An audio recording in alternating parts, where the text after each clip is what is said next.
Chers téléspectateurs ñu ngi leen di gërëm di leen sant comme ngeen ko xamee ñu ngi jëm ci phase finale Coupe d'Afrique des Nations fii ak i fan Sénégal dina jongante ak équipe bu ñuy wax Guinée équatoriale su ko weesoo nag mën naa am ñu dem ba final waaw loolu nag question bu rëy la ba tax na ñu dem seeti kenn ki nga xam ne xam-xamam màcc na ci wàllu football muy Laye Diaw moom it la ñu jot taalal micro bi comme ça mu wax ñu lan la yaakaar ci bis yi di ñëw ci Coupe d'Afrique des Nations. ñu toll ni tey ak suñu football bi Sénégal est-ce que gis nga ko bon mu dem final. gis naa bu baax Sénégal mën sori ci Coupe d'Afrique bi parce que soo xoolee fi ñu jógee ak fi ñu toll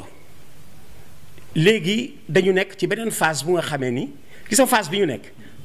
suñu style football la arrangé gisoo ñu nul ak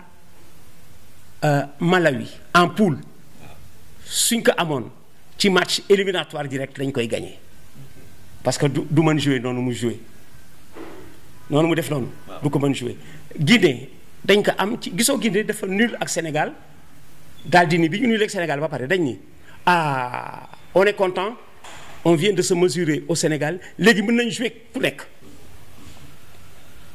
match boobu dañ ko waajal fanaanal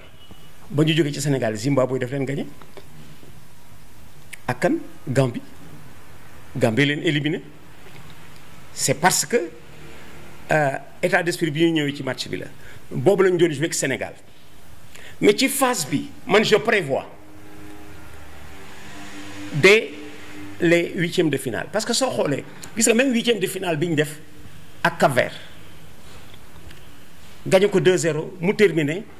à 9 xam nga lu terminé loo Cap-Vert à 9 gis li Sénégal a këpp doole si tu reprends le match le premier quart d'heure le poteau de Sadio Mané dès la première minute pressing bi nekk foofu mu wóor leen ni ñii ñoo leen ëpp doole Edouard Mendy mi ngi laal sa première balle aux environs de la 10e minute sa première balle aux environs de la 10e parce que bii du match championnat éliminatoire direct la Cap-Vert il se rend compte que Sénégal était d'une carrure supérieure moo indi ñu agressif ba am 2 cartons parce que même le carton du gardien il est en dehors de la surface s'il est à l'intérieur de la surface il peut être protégé parce que dafa nekk ci surface de but foo xamee ni les gardiens sont protégés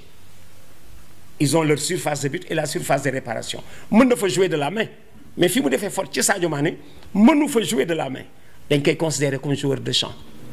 alors match bi ñu mënul contrôler adversaire bi ñu mënul contrôler moo leen indi ñu agressif et ils le disent contre Sénégal da ngay agressif soo agressiful dañuy am jàmm te bu ñu amee jàmm tey nga dee ñëpp dañuy waxante loolu contre Sénégal da ngay agressif alors li tax ma mën ci yaakaar nous allons jouer la Guinée équatoriale du match poule gis nga mu doon match poule nga gis calcul yu door et si on fait un match nul combiné à une victoire contre la Sierra Leone on peut se qualifier mais léegi combinaison jeex na tu gagnes ou tu rentres moo tax dafay nekk match ouvert yooyu ñun mooy suñu style parce que ñun suñu football dañuy bëgg football bàyyi la nga football parce que nous sommes sûrs d'une chose am nañu possibilité ak arme yu tax dañuy jouer bàyyi la nga jouer ci boobu contexte on passe mais li ngay gis ñun ñu bëgg jouer adversaire bi bañ ñu jouer du jouer mais yow doo jouer daa ci gis sax ku la teel programme tir au but dès le coup d'envoi mu programmer le tir au but xam ne yaa ko mën alors ak la valeur de l'équipe du Sénégal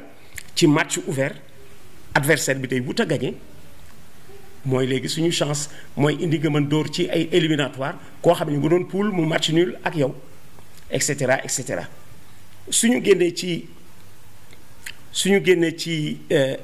l'autre Guinée équatoriale dañuy am vainqueur u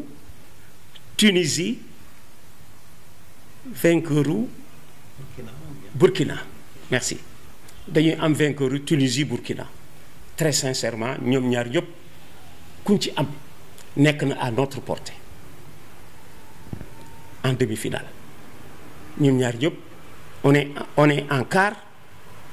On est en quart avec la Guinée équatoriale. En demi-finale, c'est Tunisie ak Burkina. Sénégal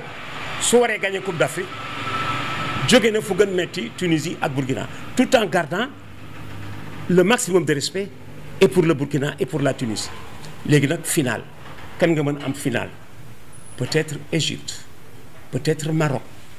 peut-être Cameroun chez lui, mais tu es déjà en finale. Tu es déjà en finale boo xasee ba ñëw ba finale nag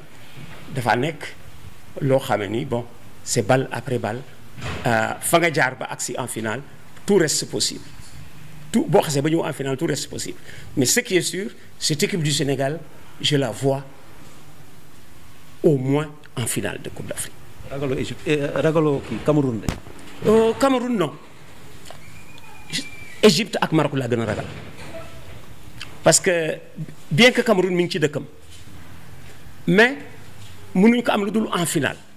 gisoo moo tax ba ni nañ dem d'abord en finale mën nañu dem en finale moom laa wax ni finale bu ñu fa xasee ba yegsi ku ñu fay fekk Cameroun Égypte wala Maroc kuñ ci am baax na jël pourvu que nous soyons en finale. Nous revenons sur les lieux de la dernière compétition. Parce que nous sommes vice-champions d'Afrique. On est déjà à notre place de vice-champion d'Afrique en allant dans cette prochaine finale au Cameroun. moo tax gis naa Sénégal war na mën ñëw finale. jërëjëf jërëjëf téléspectateurs yi gis yéen comme ngeen ko déggee te ñun ko gisee Laye Diaw def na pronostic am faram-fàcce na. Déroulement Coupe d'Afrique des Nations ci phase finale yi moom nag yàlla na gémmiñam am barke ñu ngi yaakaar dem finale ba yaakaar nangu Coupe d'Afrique bi mu ñëw Sénégal ñoom ñëpp ñu fete ko ñu ngi leen di gërëm di leen sant Laye Diaw ñu ngi lay gërëm di la sant.